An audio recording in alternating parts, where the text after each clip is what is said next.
Zinno, part of Locked On Sports Atlanta, and it starts now.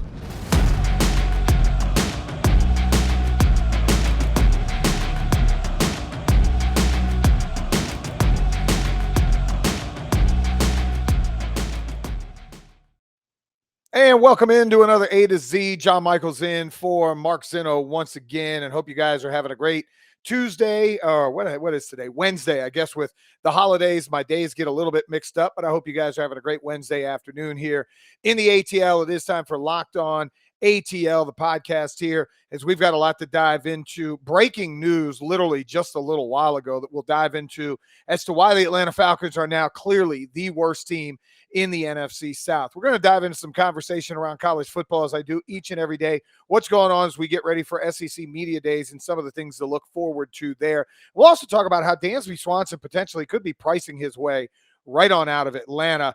Segment one brought to you by our good friends here at Bet Online. We'll talk to you about them coming up in just a moment. But some breaking news in the NFL just hit literally moments before we came on the air. I'm actually glad I recorded this a little bit later than we normally do, and that's because Baker Mayfield has been traded from the Cleveland Browns to the Carolina Panthers in exchange, I believe, for about a fourth or a fifth round pick. So nothing really huge in return.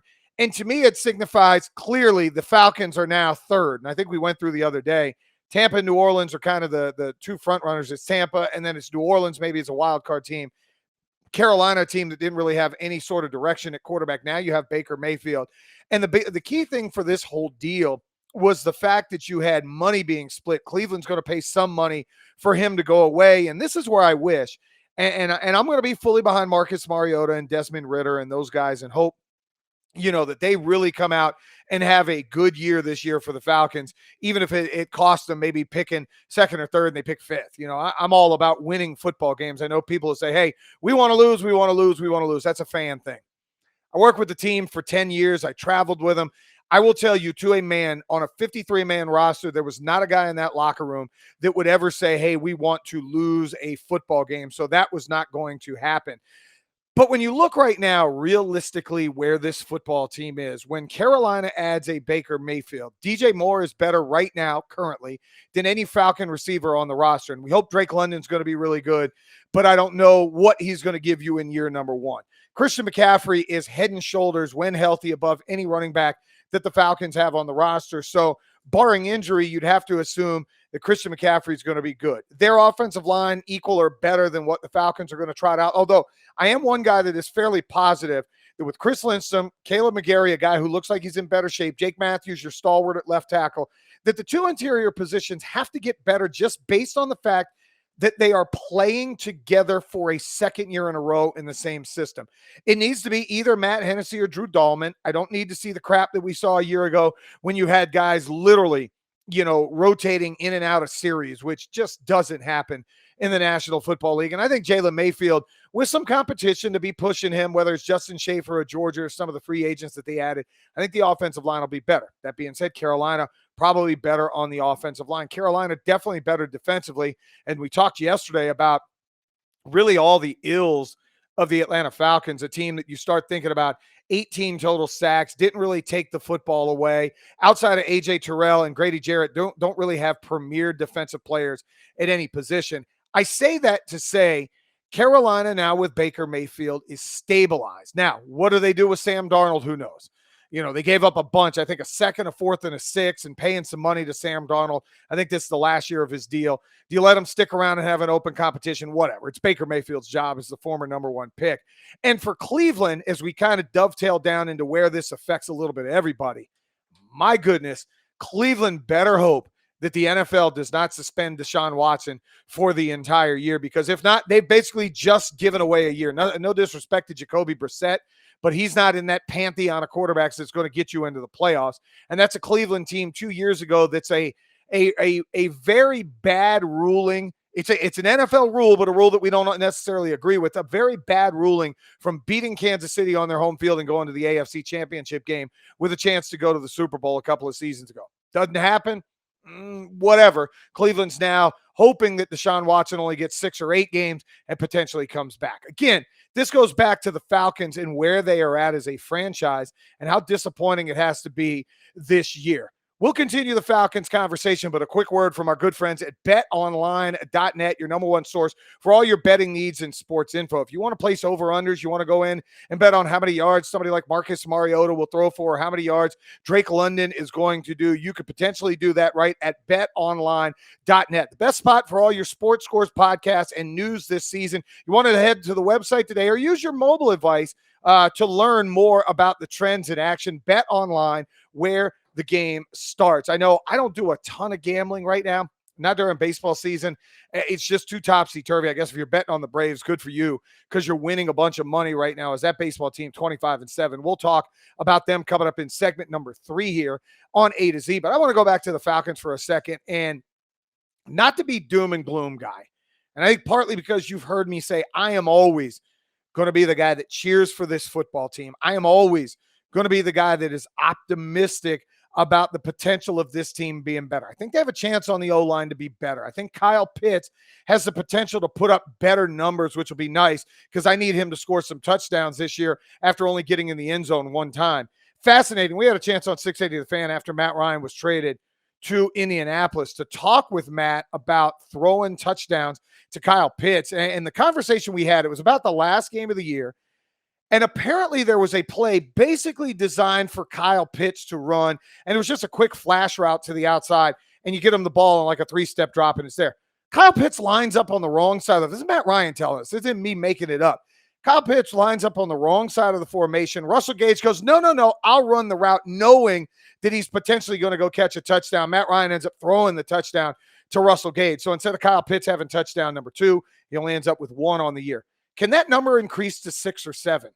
Why not?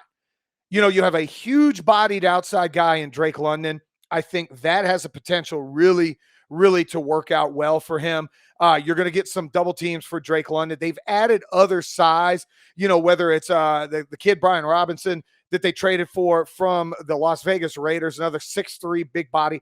Auden Tate's like a 6'4", 6'5", big-bodied receiver. It's not all the Smurf guys that you had a year ago. And I know Olamide Zaccheaus, good chance to make the football team. Your deep threat can take the top off. Maybe Frank Darby in year number 2 in the offense has a chance to do something. Those are the smaller type guys and some of the big bodies. Geronimo Allison, another guy that you bring in, had a lot of, potential there. I think the offense can maybe put up better numbers as far as red zone. Get it to Kyle Pitts. Get it to Drake London. Have some jump balls. Again, you've got 2 mobile quarterbacks, and I know folks in this town love the mobile quarterback. My goodness, Matt Ryan, God forbid, he couldn't run a 4.4 40. He'd stand back there and throw for 4,500 yards, but that's neither here nor there. Now all of a sudden you have Mariota, you have Ritter, 2 guys in the red zone. Maybe you run some zone read. Maybe you run some straight quarterback runs, stuff that potentially could loosen up the defense down in the red zone. But either way, Baker Mayfield going to Carolina. I think, unfortunately, that puts the Falcons in 4th place. And again, if you're a guy that wants to tank, C.J. Stroud, Bryce Young, Tyler Van Dyke, Will Levis, the names go on and on at quarterback. There potentially could be 4 or 5 guys at the top of this draft that go in the top 10 or 15, so the Falcons may have their pick. Again, if Desmond Ritter or Marcus Mariota don't work out. We'll come back. What's going on with the Atlanta Braves and why Dansby Swanson could be pricing himself right out of Atlanta. It's John Michaels at John Michaels U in for Zinno here on. And welcome back into A to Z. John Michaels in for Mark Zinno. Having a great time today. Give me a follow on social media at John Michaels U, and make sure you follow Locked On ATL, social media, YouTube, wherever you can find your podcasts and streams and everything else. You want to make sure you hit that subscribe button to Locked On ATL. Appreciate Blue Nile, the sponsor of this segment here, and appreciate what the Atlanta Braves are doing right now. It is an absolute onslaught. And I love, and anytime I get a chance to come in here and bang on Sal Licata from WFAN, I got to do it.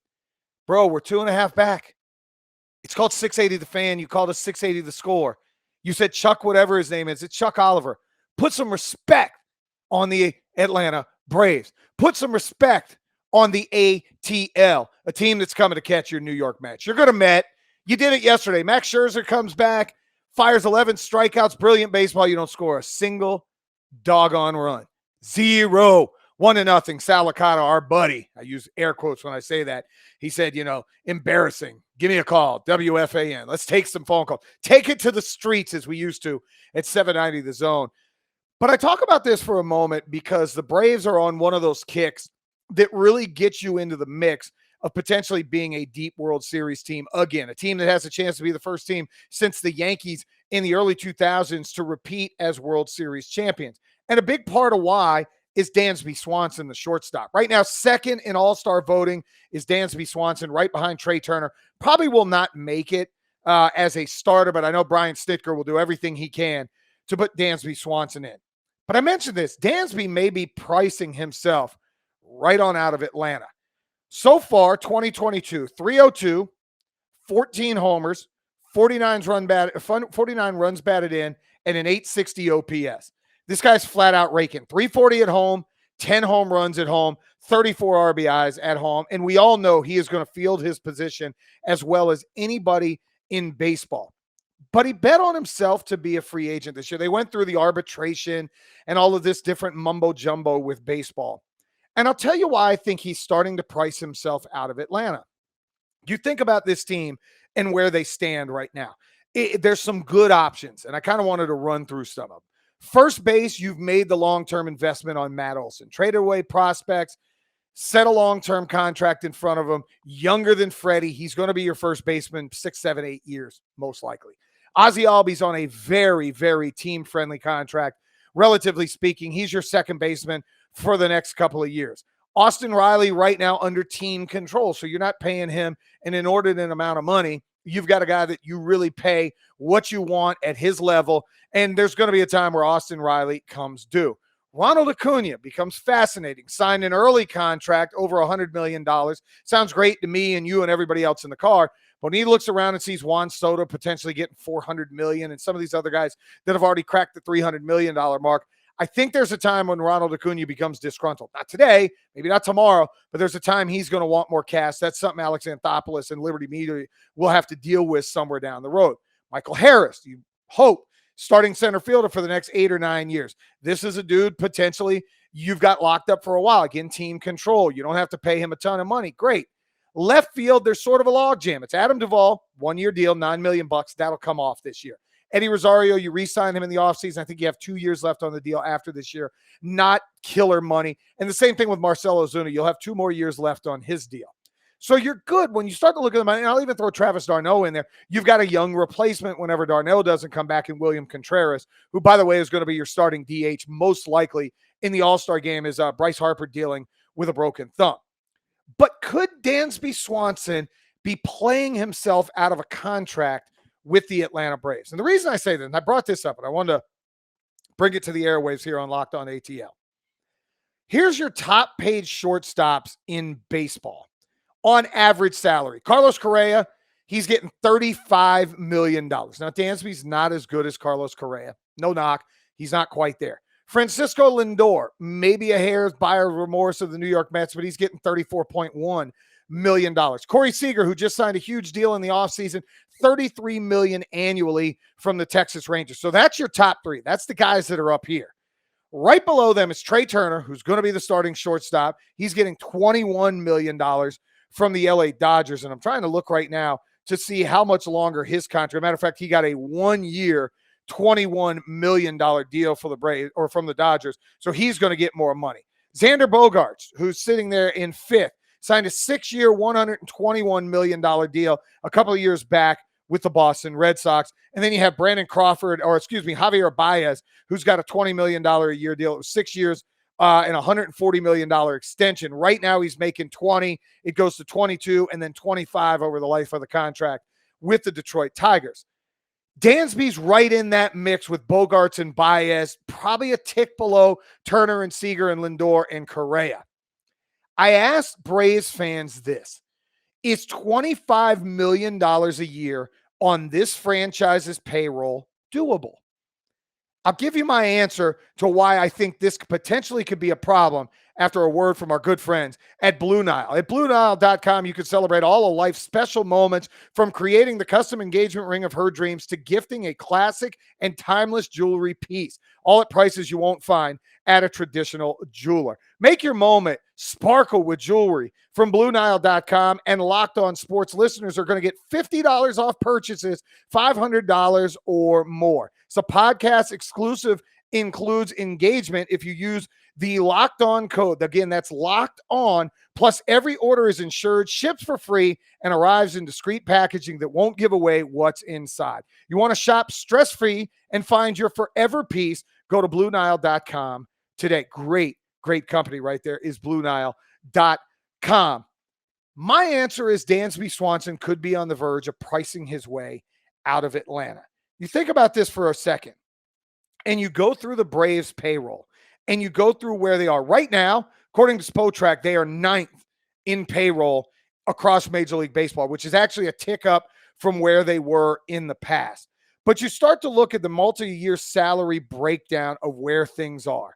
You've got a couple of guys that are locked up for years that we've gone through. But all of a sudden, you start to look ahead, and Ronald Acuna is going to want more than $17 million. So how do you do kind of the give and take of keeping Dansby on the team? Charlie Morton, I believe, has a player option next year for $20 million. You want to keep him. Will Smith, $13 million. You probably could say goodbye to one of the heroes of the World Series run a year ago. We talked about Adam Duvall. I believe he's going to come off the books this year at about $9 million plus. Kirby Yates, you've got him under contract for a couple of extra years. And a lot of the lower level guys, the Matzik's going to be due a raise. Minter's going to be, he's under arbitration, as is Matzik. Soroka is an arbitration eligible guy. You know, you possibly lose a Luke Jackson, who you're missing this year anyway. But if Dansby wants what he deserves, and I'm going to say very well, what he deserves, north of Baez, north of some of those guys making $20 million bucks, you're probably talking $25 million per. So would you go for Dansby Swanson 5 for $125? That's doable. What if he makes it $30 million and that's what he wants? 5 for $150. Are the Braves willing to pay that kind of money to keep Dansby Swanson around? 5 for $150 is a lot. He's a really good shortstop. He saves a ton of runs and drives in a ton of runs. But I think if 25 is the point, sort of that baseline, we're good. 25 minutes, hell, you can extend him 6 years for 25. Maybe he started at 22 and it escalates over the last couple of years. But I got a feeling Dansby Swanson's going to look around and go, I want 7 for 200, 7 for 190. Are you willing to give him that? And I'm not sure that the Braves will. I hope they do. I've really changed my tune over the last 4 years of Dansby Swanson. 4 years ago, I would have said he's expendable. We can go find another, Punch and Judy hitting shortstop. Now, all of a sudden, he's a 30 home run type guy. He's going to hit mid-20s, driving close to 100 runs. He's hit all over the lineup. And defensively, him and Ozzie Albies make a great defensive pair when Albies is back healthy. I hope it works out. We'll come back. We've got a lot to talk about college football-wise, including why Georgia wants the SEC to go the ACC route. Talk about that next here on Locked On ATL. John Michaels in for Zinno at John Michaels U on social. Welcome back into A to Z with Mark Zinno. John Michaels in for Z. Once again, he'll be back from vacation tomorrow. I think he went to New York, had a chance to go to Yankee Stadium, brought the twins up there. Hope Zinno and his family, his wonderful wife and his kids and everybody are having a great time. He's a great dude, and I hope you guys subscribe right here to Locked On ATL. Again, smash the subscribe button and smash the like button on YouTube. And this segment of the program brought to you by our good friends at Coffee AM. Love to get your thoughts. If you want to hit me up at John Michaels U, what your thoughts are on Dansby Swanson. Is there a number associated with him that you potentially would want to keep the Braves shortstop for? I just wonder if anything north of $30 million bucks or even 25 might price him out of Atlanta. Again, I hope not. SEC Media Day is coming up in 2 weeks, and I can't wait. I know there are people in our media conglomerate that go, oh my God, we're going to SEC Media Days. Who cares? It's boring. Is this that? For me, it signifies the start of football season. If I got a chance to talk to Marcus Spears and David Pollack and Rick Neuheisel and, you name it, all the coaches that'll be walking through there from the SEC, why would I not want to talk to these guys and really signify football? And then the week after that, we got Falcons training camp. So the dog days of kind of spring and summer when you're in the sports talk business, they're going out the window sooner rather than later, as obviously now you're going to have college football getting here. You're going to have pro football getting here and everything else. Started thinking about college football. And, obviously everything that's going on right now continues to be, about realignment and who's going to go where. And yesterday we talked about teams that could come to the SEC. And then after we got finished with the podcast, right afterwards, there was this loose, and I don't even know what to call it, loose partnership between the Pac-12 and the ACC. And there may be some kind of conference championship game between the two conference winners. And then they were talking about, the Big 12 is going to raid the Pac-12, and they're going to take 4 to 6 teams, including the Arizona schools, and maybe Oregon and Washington want to go to the Big 10. Who knows? I really don't know. What I do know is a school like the University of Georgia would love to see a change philosophically in the SEC, potentially to go to 9 conference games, and then go to that 3-5-5 model that the ACC went to a couple of weeks ago, where it's going to be 3 permanent teams, and then you'll have 5 crossover teams, and you'll play each 5 at least twice every 4 years. So you'll do a home and home with the other 5 teams in the conference. And it'll be difficult once it gets to 16 or 18, and then who knows how the hell they'll figure that thing out at that point. But if you're Georgia, the reason I bring this up, listen to this nonsensical home schedule that they have in 2022. Open the year, obviously, with a neutral site, and I use air quotes when I say this, against Oregon at Mercedes-Benz Stadium. It'll feel like a home game, but for the defending national champions, they would much rather be at Sanford Stadium opening up at home against Oregon. But again, they get the neutral site, the Chick-fil-A kickoff game. Love our guys at Chick-fil-A, but that's the game they get. They open the home schedule, Athens, Georgia, September 10th. Who wants to sit in red-hot Athens at 4 o'clock to watch them play Sanford? Not me. Not Stanford, but Samford. I believe Samford's out of Alabama. I'm not 100% sure, but that's neither here nor there. Their next home game after that, they get a road game against South Carolina. Should be fun. Noon kick, Columbia, September the 17th. You then go September the 24th, noon again, Athens, September the 24th against Kent State. Unless Antonio Gates is walking through that door, and I think he played basketball at Kent State, unless he's walking through that door, who knows what the Golden Flashes are all about? I read every preview magazine. I don't ever get to the Golden Flashes part of the preview magazine. October 1st, you then have a game at Missouri. So you've now gone the first month of the season without a relevant home game. Not one. 0. Think anybody else in the country is dealing with that? Where they don't have a relevant home game in the first month of the season? You're talking about the defending national champions. The defending national champions who do not have a home game that means a damn thing through the month of September and the first week of October. We'll get more of this conversation in just a moment, but a word from our good friends at Coffee AM. Coffee never tasted so good. It's Coffee AM, an Atlanta-based small batch coffee roaster that does a lot of great things. Brews some of the freshest and most beautiful coffee that you can have. It's the best small batch coffee roaster in America, and you can use the coupon code right now for 15% off all coffees, teas, and gift sets. It's pretty simple. Locked On. LOCKED on. Locked On. Go to coffeeam.com/locked on today and take a look at their full menu of coffees, teas, and gift sets at coffeeam.com/locked on. Want to use the coupon code Locked On at checkout, and you're going to get 15% off your first order on coffees, teas, or gift sets. Again, Coffee AM, the best small batch coffee roaster in America. Going back to this ridiculous Georgia schedule and why I think they would like a change from the SEC and get some help there. So October 8th, their first meaningful home game, Auburn. Okay? Deep South oldest rivalry. Awesome. Love to see Auburn be in there. Auburn was 6-7. And they're probably having a coach in Brian Harsin who's on a hot seat right now that may or may not be back next year. Not a great game. Now Georgia fans are going to show up in full force, but there you go. You follow that up the following week. Vandy. And if you see the face, look at the face I'm making. It's October the 15th, and your home games have been Samford, Kent State, a rebuilding Auburn, and Vanderbilt. What in the blue hell is that? How am I paying 10 G's as a endowment or whatever it may be, a PSL, whatever they call it, to then be able to turn around and spend $150 a game to go watch that crap? October 29th, after your bye week, you go to Jacksonville to play Florida. Cocktail party's always down there. I understand it. Great, awesome, cool, all that good stuff.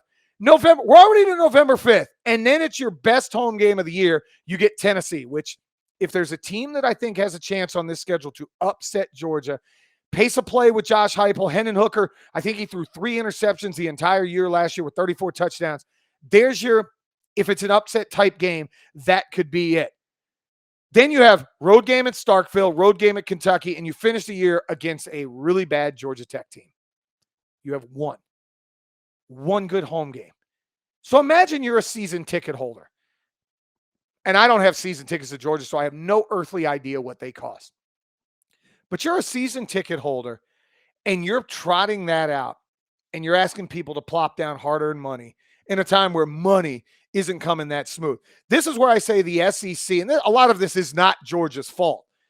You obviously take the neutral site game because you want the appearance and you want everything that goes on with being at Mercedes-Benz that opening weekend. And Oregon's a fun cross-country opponent. I would have much rather seen a home and home. Go to Autzen, have them come to Sanford, have that work out. But you take the neutral site game. You already have a neutral site game against Florida.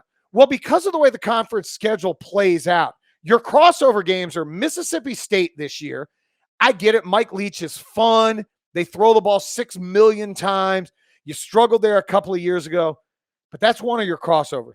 Your other crossover game is Auburn. You're never going to lose that game. So you don't get Ole Miss. Fun, Lane Kiffin, great matchup. You don't get Alabama. You don't get LSU. You don't get Texas A&M. So the 4 premier teams from the other side, you don't play them this year. The East is in disarray right now. South Carolina might be the second best. Maybe Tennessee is. You get South Carolina on the road. Again, this is just the way that the cookie crumbles in the SEC, and you get Tennessee at home. If you go to 3-5-5 or 3-5-6, whatever it may be, and think about every 4 years Alabama comes to Georgia. Every 4 years then LSU would come to Georgia. Every 4 years you get Lane Kiffin and Ole Miss at Georgia, and every 4 years Jimbo Fisher would come to Georgia. And then you would have those return games the following year. Think about how awesome that would be. Your 3 permanent games are probably Auburn, Florida, and I don't know what they would then do for the last game. I mean, it probably has to be Tennessee, but that becomes really difficult for Georgia if you get Auburn, Florida, and Tennessee. But those are the 3 most likely, the most historic rivalries for the team to have. And then you get a chance to play everybody else on a crossover. Do you maybe get rid of Auburn to keep South Carolina? Don't know. I doubt it. Do you get rid of Tennessee to keep South Carolina? I doubt it. But you would have those crossover games. These are things that have to happen sooner than later. As conference realignment all gets, discombobulated and put back together, and we ultimately end up with 70 or 80 of the top teams and no NCAA, I think there's an opportunity for Georgia to get a better home schedule. I know Kirby Smart would like to have another home game. I know he'd like to have another opportunity to show 93,000 plus people at Sanford Stadium going crazy. I know he'd like another opportunity for the national championship video to play. Those things would be nice. Zinno will be back tomorrow. Really appreciate you guys tuning in. Locked on ATL. It's your boy John Michaels at John Michaels U. We'll see you later.